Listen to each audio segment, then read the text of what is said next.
former Bellator and one welterweight champion Ben Askren. For those of you who just know the professional fighter from his UFC days, then you'll probably roll your eyes due to that lackluster part of his career. However, there's a reason Dana White traded one of the greatest UFC flyweight champions for the talented MMA star, and no, it wasn't to get a highlight reel knockout from Jorge Masvidal.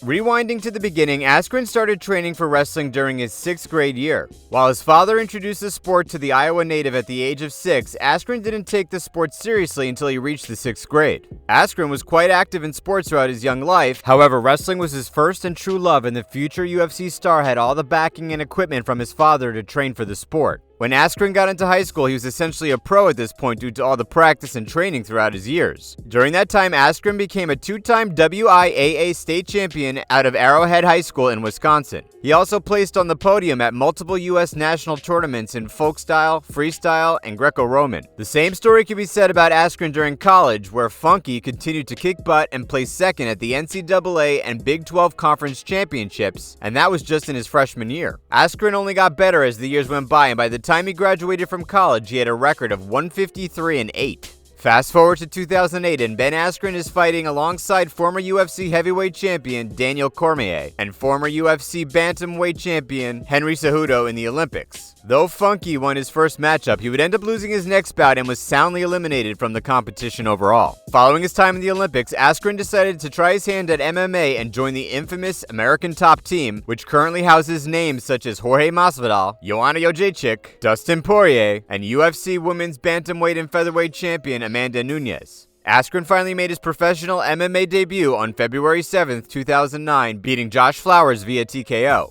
And the impressive wins continued for Askren, with the wrestler ending Mitchell Harris and Matt Delanoy via submission. Those performances helped Askren get into Bellator MMA, with the pro fighter making his debut for the young company at Bellator 14 in the opening of the welterweight tournament. Askren advanced into the finals and was set up to fight Lyman Good at Bellator 33 for the respective title. Coming in, Good was a seasoned vet who also had an undefeated record. Originally, the New York native won the Bellator welterweight title back in Bellator 11, and Good had a nice TKO record of 5 wins out of his 10 fights going in. This was a classic striker versus grappler type of fight that saw Askren edge out Good thanks to his tremendous wrestling ability. With only 7 professional fights on his resume, Ben Askren was the Bellator welterweight champion. Being so young at the game of MMA, just what the hell is Askren doing to ensure the win in each fight? Well, an Askren play-by-play book remains unknown. However, Funky usually focuses on mat-based training whenever he's training inside of a gym. Askren didn't lift weights too much as the muscle mass can slow down his speed and agility. Also, for cardio, drills were Askren's best friend.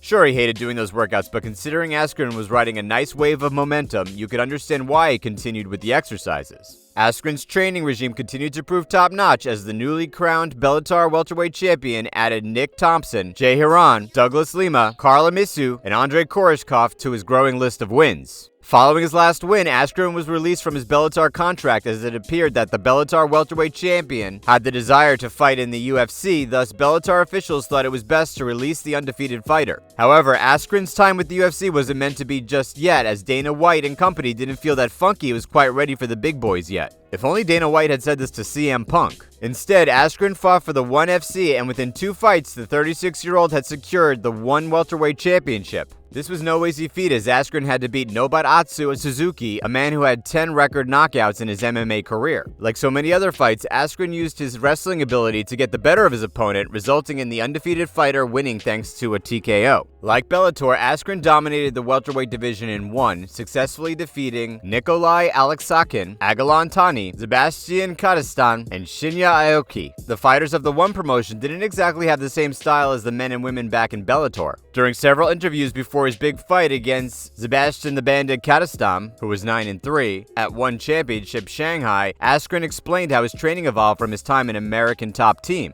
According to Askren, he trained 10 times a week. Of course, this is a mix of intense and light training. He usually exercised 2 times a day for 4 days and once a day for 2 days. A session could go from 45 minutes to an hour and a half, with grappling, striking, and other key MMA strategies was the focus most of the time. The bulk of his training happened at the main branch of the Askren Wrestling Academy in Wisconsin. Askren worked on his submission game at the 360 Brazilian Jiu-Jitsu Academy in his hometown of Wauwatosa and strength and conditioning at CrossFit Funky in New Berlin. At this point in his career, Askren was 18-0, and despite some rocky history between him and the UFC brass following his failure to gain entry into the UFC in 2013, the move was finally made as Ben Askren was traded for former UFC flyweight champion Demetrius Johnson in 2018. At UFC 235, Askren finally made his debut under the big promotion. However, the ending was met with controversy. Askren fought former UFC welterweight champion Robbie Lawler, who's one of the greatest fighters to step into the octagon. The matchup was no easy feat for Askren, with Lawler sidestepping the UFC newcomer's wrestling ability and killing him with devastating strikes. However, Askren was able to regain control and lock in a bulldog choke, which resulted in a win.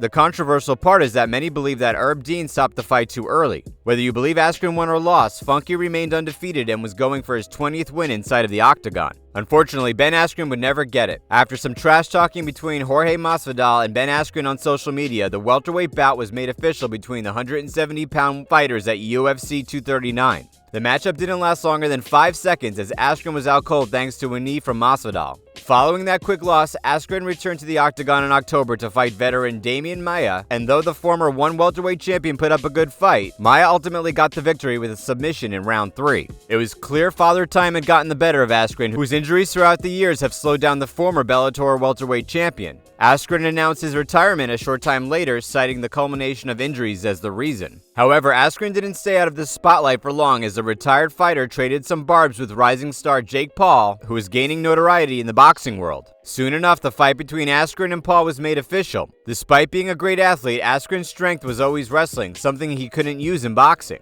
Of course, Askren trained hard to work on his stand-up for his specialty fight against Jake Paul, though the rapper/YouTube star proved to be a little too much for Askren as the former one welterweight champion was dropped early in round 1. So what's next for Ben Askren? Retirement. The guy has been competing since he was a young kid, so he's likely content with never lacing up the gloves again. Despite his failure to succeed in the UFC, Askren's ability to dominate his opponents based on his wrestling skills allowed him to become one of the best welterweights in the world.